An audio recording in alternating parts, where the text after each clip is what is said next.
Hey guys, what's up? I'm Erin and welcome back to the channel. For millions of Americans, one of their biggest financial assets sits directly under their roof, quite literally.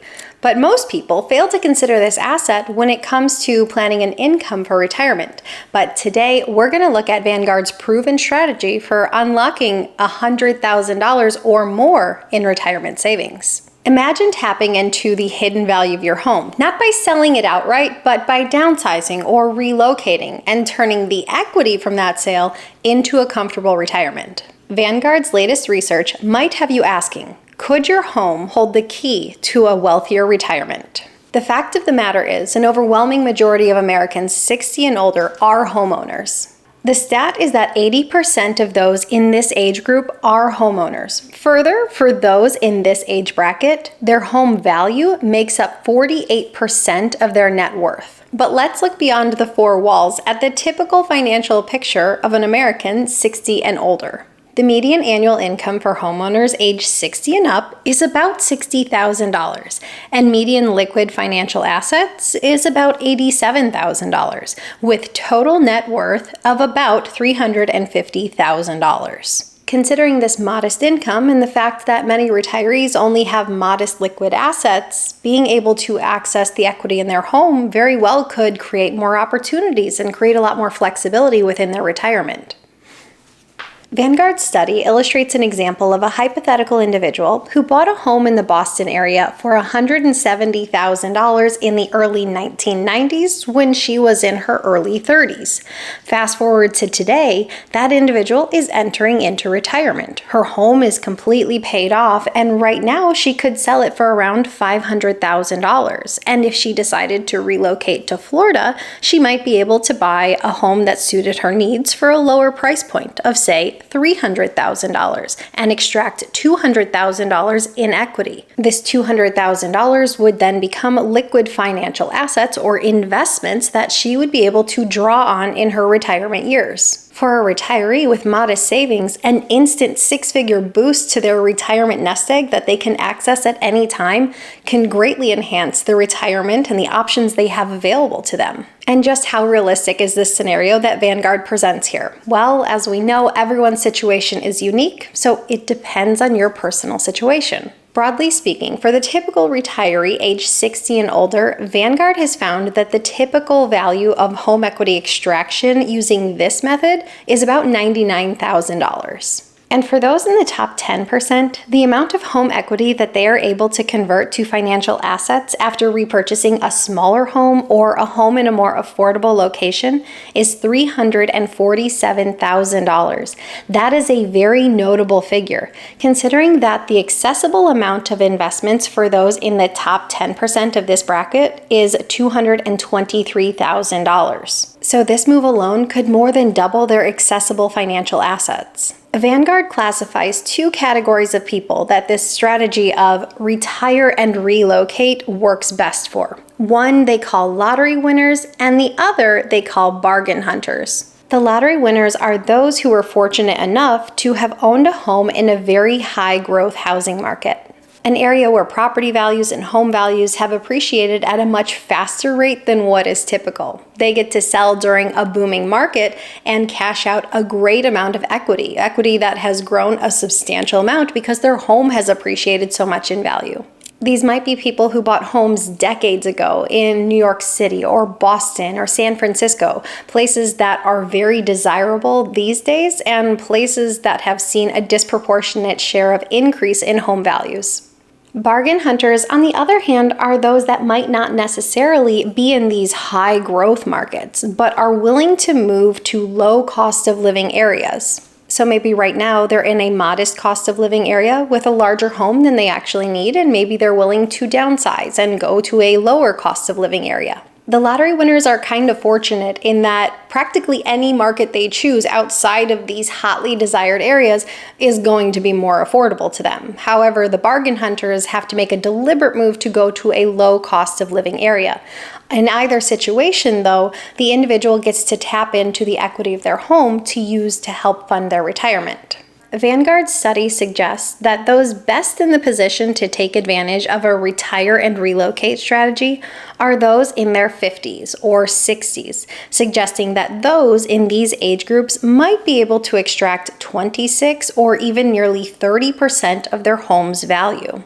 They suggest that the prime time to consider this retire and relocate strategy is in your 60s, suggesting that after that point, 70s and beyond, you're able to extract less value from your home because your options become more restricted, whether that's due to family needs, healthcare needs, your proximity to various things might become more restricted in later years of retirement. And quite simply, generally older individuals are less likely to relocate. Many people are willing to relocate when they're younger, when they're exploring new cities, or to relocate during their working years for a new career opportunity. And relocating in the early years of retirement is significantly easier, especially if you're in your go-go years where you're interested in trying new activities and exploring a new city. It's much harder to relocate when you're in your slow-go years or your no-go years. It just might not be possible at that point. Around 7% of retirees age 60 and above move annually, with approximately 25% of retirees projected to leverage this strategy within the next decade. Retiring and relocating is a broad-based phenomenon, with retirees unlocking significant home equity by moving across various types of housing markets. Now, if you were fortunate enough to live in a home that has appreciated greatly and you're willing to downsize, maybe your kids are grown and you just don't need as much space, or maybe you're willing to move to a low cost of living area. Whether you're a lottery winner or a bargain hunter, this strategy can net you significant financial gain. On the other hand, if we have a retiree who's trying to move from a low cost of living area, maybe the rural Midwest, to a higher cost of living area, maybe one of the coastal regions of the US, this retiree likely wouldn't experience this net financial benefit to their liquid assets. Instead, they might have to inject funds to buy this new property. So it really depends on where you live and where you want to move to. Vanguard's report also does acknowledge that housing markets do go through cycles where housing values are a little bit higher, and at other times perhaps they're a little bit more reasonable. You can consider that there really are factors that make a housing market more or less desirable at different times, and that affects the pricing of homes. Also, interest rates are something to consider. Do we have high interest rates or do we have low interest rates?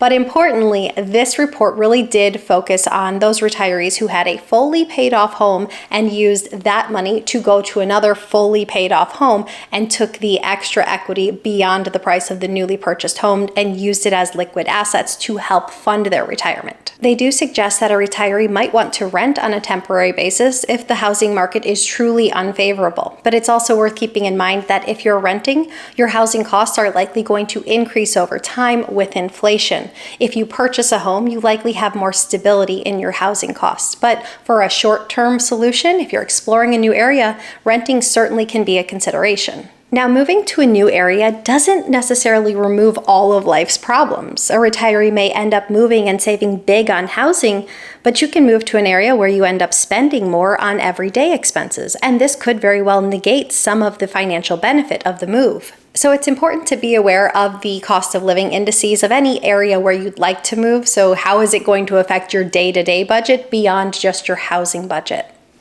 When I think beyond financial factors, a relocation always comes with emotional and social considerations. If you end up moving away from family and friends and a community that you know, you may save financially, but there are costs in other areas. If you move away from the people you love and a community that you love, that actually could lead to a lower quality of life. So you have to find a balance between the two. I will add my 2 cents here as somebody who's lived in the Midwest and on the West Coast and on the East Coast of this country and found things that I loved in each of the areas that I've lived. My most favorite places where I have lived have been the places where I've had the best friendships. Proximity to your friends and your family matters. Having a loving relationship makes your quality of life better. So if you move, make sure you get out and you make friends. Would you consider moving in retirement? Personally, I would. I love the idea of living in different places. Share your thoughts in a comment down below. I post new videos every single week. If you got anything at all out of this one, please give it a like.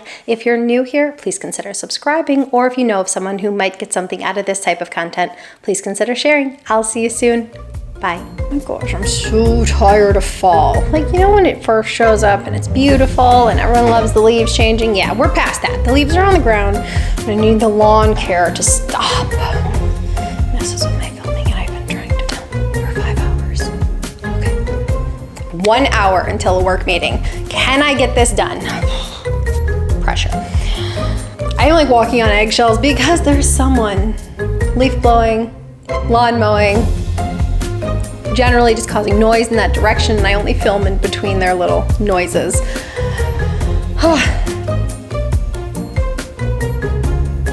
I'm waiting for the sun to get out from behind that cloud so my lighting can be more consistent.